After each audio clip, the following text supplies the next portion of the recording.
faded. Enough of the markets for now. I want to talk about cotton. The supply of cotton, big business in China. A lot of it comes from the Xinjiang region. But now some high-profile brands that use cotton produced there are facing tough questions. Let's speak to our China media analyst, Kari about this. Kari, there's this controversy about cotton coming from Xinjiang. Why? Well, Xinjiang has had a reputation long-term of... I mean, we have to understand that Xinjiang is a very large area, a large agricultural area in China. And it used to be the case in the 50s and 60s. It was known that a lot of prisoners, including political prisoners, were sent there.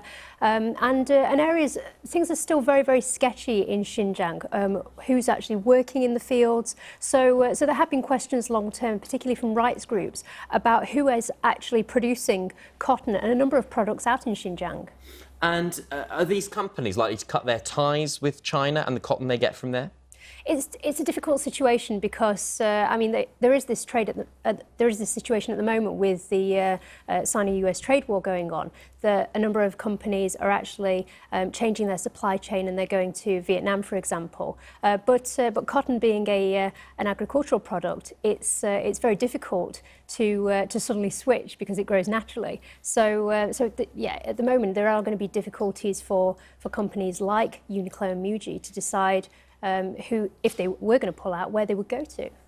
And is there a particular reason that we're hearing about this now? Well, yes, because it's the cotton, it's growing season in China, so there's a lot of media coverage all across China at the moment, talking about the advancements that are being made. Even drones are being employed at the moment out in areas like Xinjiang to show that the industry is developing a lot faster. So yeah, there is this. It's a big story at the moment in mainland China, but whenever there's stories about Xinjiang coming out in the national press, there are concerns from rights groups because it is such a controversial area. And briefly, Kari, have Chinese media responded to these allegations?